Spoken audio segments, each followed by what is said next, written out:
Suzanne, down in Orlando, and I'm meeting some of the world's greatest speakers, some of the world's greatest motivators and educators. And I'm so lucky to be with not only one of the world's greatest, but my really, really good friend, Amanda Gore. Man, it's so great being with you again. Now, I want to tell you, quite a few years ago, I saw Amanda the first time on stage, and I was absolutely blown away. It was the funniest talk, together with great content, that I've ever seen. The funny thing is, Amanda comes from Australia. She came to America, took the whole country by storm. Everybody wants to book her. Amanda, what is it that makes people want to book you? What is your secret of success? Oh, gee, I wish I could just tell you in a sentence, but I can't. Number one, I did study with Michael Grinder for 15 years, and I learned about group dynamics. And there's always the process and the content with which you communicate. And the content has to be given, relevant, up to date. It's the process by which you deliver it that makes the magic. And in that process, like most people look at me on stage and they think, well, she's an idiot. Because I do all sorts of things to make the messages memorable.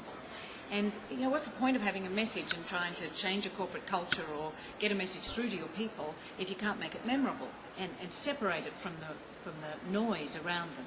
And so I pay a lot of attention to the process by which the content gets delivered.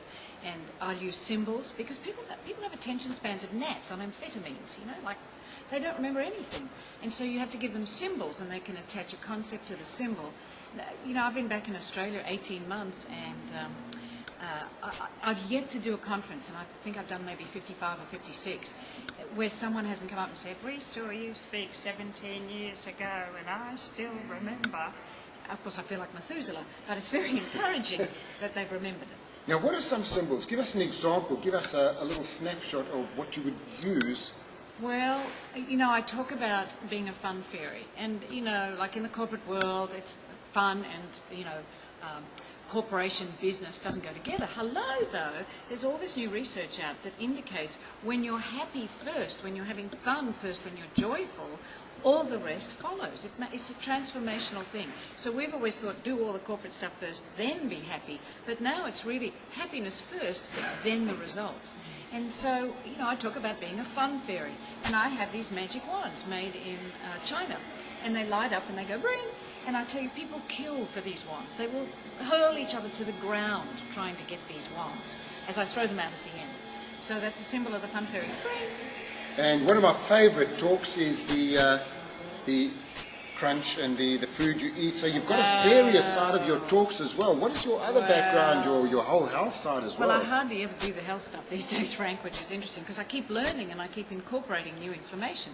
So that was about fluffy floaties and stinky sinkies, folks. I don't have time to tell you, but here we are on live internet, and yes, have fluffy floaties, not stinky sinkies. But the other thing is, in the new science of business, we're talking about neuroscience intersecting with epigenetics and emotional intelligence, and where the three interact. We call it the G-spot, the Gore spot, of course, and that's the sweet spot, where all those skills come together and you become a great leader, or you become very successful, or your life is happier, or all the things that people appear to want in life instead of enjoying the present, but never mind. And so we're kind of talking about corporate joy now, and that's that centerpiece. And the thing is, if your employees are happy, that's the way they're going to treat their customers, isn't that true? Well, yes. And you know, it's like, duh. In epigenetics, there's a guy called Bruce Lipton who wrote The Biology of Belief, and he talks about how cellular biologists, after decades, discovered that in the petri dish in which they would examine cells, one day, after decades, they thought, oh, I wonder if the stuff that we're putting in the petri dish is making a difference to the health of the cell. Oh, duh. And so all of us are responsible for the environment we create in our own little petri dish. And then leaders are responsible for the big petri dish with all the little petri dishes in there. Now, 3 tips for leaders. What can they do to make their workplace more fun or make employees more happier and more joyful? Well, you know, one of the most critical things in neuroscience is that you've got to acknowledge and value someone's specific contribution.